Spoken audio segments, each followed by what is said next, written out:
اور جہنم کے گڑھوں میں سے ایک گڑھا بھی ہے۔ سب سے زیادہ عذاب قبر بد نظری والوں کے لیے، بد نگاہی والوں کے لیے۔ کتنی حدیث پڑھے، کون کون سی روایت کو پڑھے، کس کا انتخاب کریں، کس کو ترک کریں۔ وقت کی قلت بھی ہے، مجھے بات کو اختتام کی طرف بھی لے جانا ہے۔ لیکن جو نوجوان اپنی نگاہوں کو محفوظ رکھتے ہیں، حفاظت کرتے ہیں نگاہوں کی، نگاہوں کو بچا بچا کر رکھتے ہیں، نگاہیں نیچی۔ کچھ لوگ یہ کہتے ہیں ارے یہ وہ لوگ تو مرد ہی نہیں ہے جو نگاہیں جھکا کے رہتے ہیں۔ لوگوں کے تانوں کا کیا کریں، کسی پہ کوئی بات نہیں کریں۔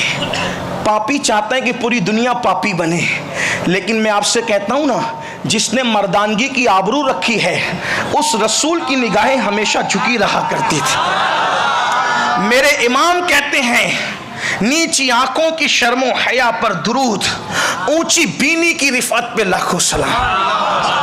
جو اپنی آنکھ کی حفاظت کرتا ہے اللہ اس کی زبان پر حکمت کی باتیں جاری کرتا ہے۔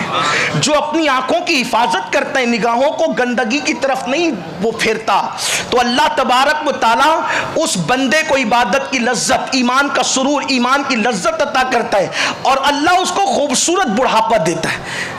آنکھوں کی حفاظت کرنے والوں کو خوبصورت بڑھاپا ملتا ہے۔ آپ کہیں گے خوبصورت بڑھاپا کیا ہوتا ہے؟ خوبصورت بڑھاپا یہ ہوتا ہے کہ آدمی بوڑھا ہو جاتا ہے تو وہ کسی کام کا نہیں رہ جاتا۔ جو بوڑھے لوگ ہیں ان سے معافی چاہتا ہوں، لیکن سچائی یہی ہے، نہ وہ گھر کے کام کا ہے، نہ وہ کھیت کے کام کا ہے، نہ وہ تجارت کے کام کا ہے، نہ وہ سماج کے کام کا ہے، نہ معاشرے کے کام کا ہے۔ تو اکثر طور پہ لوگ بوڑھوں کو کنارے کر دیتے ہیں، بلکہ پوتوں کو بھی چلاتے نا ذرا بھیا ادھر آ، تو وہ کہتا دادا ابھی میں ابھی آیا، اور بھاگ جاتا ہے۔ ابھی بولیں گے پیر دباؤ، ابھی بولیں گے سر دباؤ، ابھی بور کریں گے دادا، عجیب عجیب باتیں کرتے۔ یہ حالات ہیں، یہ گھر گھر کی کہانی ہے۔ لیکن جو جوانی میں متقی ہو اور آنکھوں کی حفاظت کرے، اللہ اسے خوبصورت بڑھاپا دیتا ہے۔ آپ اس کی آسان مثال دیکھیں، علماء مشائخ کو دیکھیں، 80 سال کے بھی ہو جاتے، گردن ہلتی رہتے، پھر بھی لکڑی ٹیکتے ہوئے آتے، لیکن لوگوں کی قطاریں صرف ان کی زیارت کے لیے کھڑی رہتی ہے۔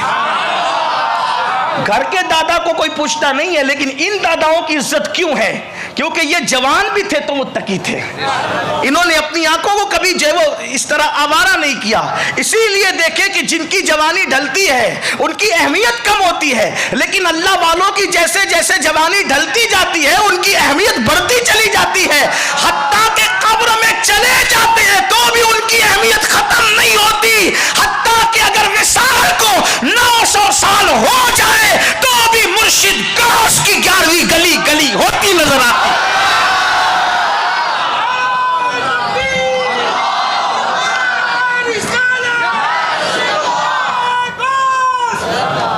اس لیے نگاہوں کو تقدس دو، پاکیزگی دو۔ تو حدیث بہت خوبصورت ہے، اللہ کے رسول علیہ السلام نے فرمایا اللہ کی ایک جنت ہے جس کو جنت نعیم کہتے ہیں، اللہ کی ایک جنت ہے جس کو جنت نعیم کہتے ہیں۔ تو جنت نعیم کی تعریف حضور نے بہت بیان کی۔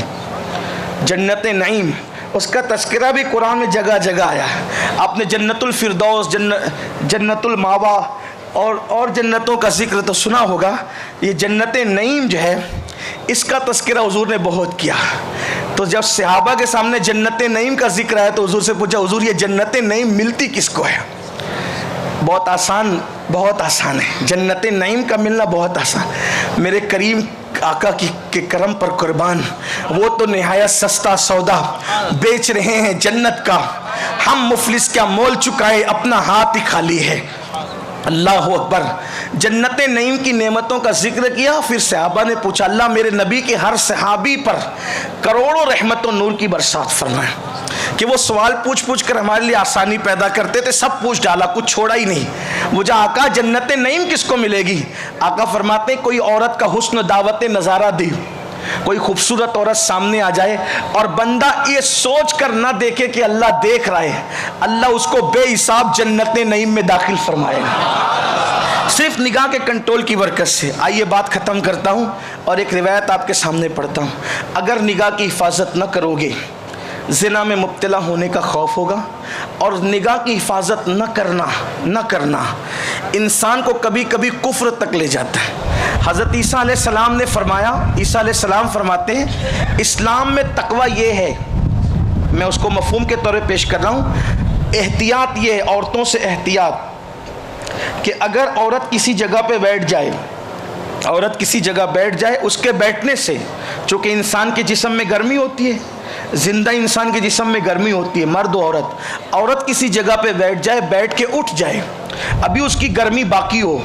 عیسیٰ علیہ السلام فرماتے ہیں مرد کو چاہیے کہ وہاں نہ بیٹھے, اس کی گرم جگہ پر نہ بیٹھے, اس لیے کہ اگر اس کی گرم جگہ پر بیٹھے گا تو اس سے بھی دل میں زنا کا جذبہ پیدا ہوگا. یہ اپنے مذہب کی تعلیم ہے. یہاں تک فرمایا کہ عورتوں کے کپڑوں کو دیکھنے سے بھی بچیں, یعنی جو عورتیں کپڑے پہنتی ہیں اگر وہ کسی جیسے شو روم میں لگے ہیں یا رسی پہ سوکھ رہے ہیں, کسی دیوار پر رکھے ہوئے ہیں, کسی جگہ پہ رکھے ہوئے ہیں, کسی تجوری میں رکھے ہیں, عورتوں کے خالی کپڑے دیکھنے سے بھی بچو کہ اس سے بھی دل میں پاپ پیدا ہوتا ہے. یہ اپنے مذہب کی تقدس دیکھیں, اپنے مذہب کی تعلیم.